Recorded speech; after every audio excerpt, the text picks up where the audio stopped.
یہ واقعہ انرجی سے تعلق رکھنے والے ایتھینا ایک نامی خلائی تحقیقی اسٹیشن سے شروع ہوا، کمپنی جس کو سنگین مسائل کا سامنا کرنا پڑا۔ خلائی تحقیق کے اندر محققین اسٹیشن ایک بہت گندے کمرے میں مر گیا، یہاں تک کہ زندہ رہنے والے واحد سائنسدان کو بھی اجازت نہیں دی گئی ریسکیو کیپسول پر جائیں اس سے پہلے کہ وہ تحقیق پر مشتمل جگہ کو بازیافت کرنے میں کامیاب ہو جائے۔ روبزنک اس سے پتہ چلتا ہے کہ وہاں افراتفری کی وجہ ایک چوہا تھا جو ایک میں بدل گیا۔ دیو قامت لامحالہ اس نے نمونہ لیا اور کیپسول میں داخل ہوا، لیکن بدقسمتی سے بچاؤ جب کیپسول زمین کی فضا میں داخل ہوا اور پھٹ گیا تو وہ زندہ نہ رہ سکا۔ میں San Diego wildlife sanctuary Davis Okoye نے بطور سینئر ماہر اپنی قابلیت کا مظاہرہ کیا۔ گوریلوں کے ساتھ بات چیت کریں، بشمول جارج نامی ایک البینو گوریلا۔ وہ بہت قریب تھے، دوستوں کی طرح، اور جارج کو بھی مذاق کرنا پسند تھا۔ رات کے وقت تحقیق پر مشتمل جگہ جو خلا سے زمین پر بکھرے اور آس پاس کے کئی جانوروں کو متاثر کیا، اور ان میں سے ایک جارج تھا۔ اگلے دن ڈیوس کو جارج کے رویے میں تبدیلی کی رپورٹ موصول ہوئی، اور جب وہ وہاں پہنچا تو ڈیوس حیران رہ گیا کہ جارج نے ایک گریزلی ریچھ کو مار ڈالا ہے۔ جارج جو خوفزدہ نظر آ رہا تھا، ڈیوس نے فوری طور پر تسلی دی۔ اس کے بعد ڈیوس اس جگہ چلا گیا جہاں اعتراض گرا، اس نے فوراً اعتراض کو محفوظ کر لیا۔ شکاگو شہر میں رہتے ہوئے بریٹ اپنی کمپنی کے نقصانات اور گرتے ہوئے حصص کی وجہ سے ناراض ہیں، لیکن کلیئر بطور کمپنی کے سربراہ کا کہنا ہے کہ یہ معمول کی بات ہے کیونکہ ریمپیج پروجیکٹ وہ خلا میں آزما رہے ہیں کامیاب ہے۔ کلیئر ایک پرائیویٹ ملٹری فورس کو تعینات کر کے نمونہ ثبوت لینا چاہتی ہے۔ برک کی قیادت میں بیورو برک کے دستے فوری طور پر وہ منگ گئے اور وہاں پہنچنے پر وہ کامیاب ہو گئے، ایک نمونہ کنٹینر تلاش کرنے کے لیے جسے نقصان پہنچا تھا۔ اس کے علاوہ انہیں ایک پیکٹ بھی ملا بھیڑیوں کے مارے گئے کیونکہ وہ دوسرے بھیڑیوں کے ہاتھوں مارے گئے تھے۔ کلیئر جو پہلے سے جانتا تھا بھیڑیے کو روبزنک کا سامنا کرنا پڑا ہوگا، فوراً انہیں بھیڑیے کو تلاش کرنے کو کہا، زندہ یا مردہ۔ ایک لیبارٹری میں نیلسن اور ڈیوس تحقیق کے نتائج سے الجھ گئے۔ جارج پر کیا گیا؟ ڈاکٹر کیٹ سے زیادہ عرصہ نہیں گزرا تھا جس نے دعویٰ کیا تھا کہ وہ اس سے ہے۔ انرجی کمپنی نیچر ریزرو میں آئی، وہ بالکل جانتی تھی کہ جارج کے ساتھ کیا ہوا تھا، اور یہاں تک کہا کہ جارج کرسپر روبزنک سے متاثر تھا، اس لیے وہ بڑھ سکتا ہے۔ نیلی وہیل کی طرح تیز، گینڈے کی چقندر کی طرح مضبوط، اور چیتا کی طرح تیز۔ وضاحت کرنے سے پہلے مزید، جارج اچانک نڈر ہو گیا اور اپنے الگ تھلگ علاقے کو توڑ دیا۔ درمیان میں نیچر ریزرو میں ہونے والی افراتفری کے ایجنٹ ہاروے کے طور پر سرکاری دستے پہنچے اور جارج کو نااہل کر دیا۔ دوسری طرف پرائیویٹ ملٹری فورسز ان بھیڑیوں کا شکار کر رہی ہیں جو اس سے متاثر ہو چکے ہیں۔ روبزنک برک ہیلی کاپٹر سے بھیڑیے کو گولی مارنے میں کامیاب ہو گیا اور فوجی نیچے اتر گئے، اور ان کی تلاش میں انہوں نے بھیڑیے کے قدموں کے بڑے نشانات دیکھے۔ اچانک ایک دیو قامت بھیڑیا نمودار ہوا اور حملہ کر دیا، وہ ایک ایک کر کے یہاں تک کہ ہیلی کاپٹر بھی اس سے تباہ ہو گئے۔ ڈیوس اور کیٹ ایجنٹ کے ساتھ بندھے ہوئے ہیں، ہاروے ان سے پوچھ گچھ کی جائے گی۔ پھر ڈیوس نے رسول کو خبردار کیا کہ وہ جارج کو جہاز میں نہ لے جائے، لیکن رسول اسے نظر انداز کرتا ہے۔ ہوائی جہاز میں رسول نے ڈیوس کی شناخت ظاہر کی جو بدل گیا۔ ڈیوس کو جواب دیے بغیر آرمی اسپیشل فورس کا ایک سابق افسر ہونا اسے یاد دلایا جارج کو جہاز پر لانا خودکشی کرنے کے مترادف تھا۔ رسول بھی چکما گیا کیونکہ اس کے پاس تھا ایک بہت مضبوط بے ہوشی کی دوا دی۔ رسول نے اپنی گفتگو میں ڈیوس پر ماسٹر مائنڈ ہونے کا الزام لگایا جارج کی وحشیانہ حرکت کے پیچھے، اور وائمنگ میں ایک بڑا بھیڑیا بھی۔ ڈیوس نے بھاگ کر بتایا کہ جارج کو کیٹ کے ذریعے ٹھیک کیا جا سکتا تھا، لیکن رسول نے کیٹ کی شناخت ظاہر کی کہ وہ تھی سے برطرف کیا گیا کیونکہ وہ کمپنی کا ہارڈ ویئر چوری کرتے ہوئے پکڑی گئی تھی اور اسے جیل بھیج دیا گیا تھا۔ 13 ماہ ڈیوس جسے ابھی اس کے بارے میں پتا چلا مایوس ہوا کیونکہ وہ رہا تھا جھوٹ بولا۔ دریں اسنا بریٹ نے اطلاع دی کہ کیٹ پکڑی گئی ہے اور کلیئر کیٹ کو نہیں چاہتی ان کی بری کمپنی کو بے نقاب کرنے کے لیے۔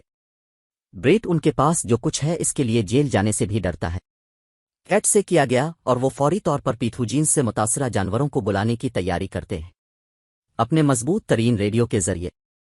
پیتھوجین سے متاثرہ جانور کم تعدد کا جواب دے سکتے ہیں۔ ریڈیو لہروں اور کلیئر کا منصوبہ جانوروں کے ڈی این اے کا نمونہ لینے اور پھر اسے فروخت کرنے کا ہے۔ ریمپج پروجیکٹ کے مالک ہونے کے علاوہ ان کے پاس R19 بھی ہے جو تریاک ہے، پر اس لمحے وہ بھیڑیا جو تصادفی طور پر ریڈیو کال کا جواب دے رہا تھا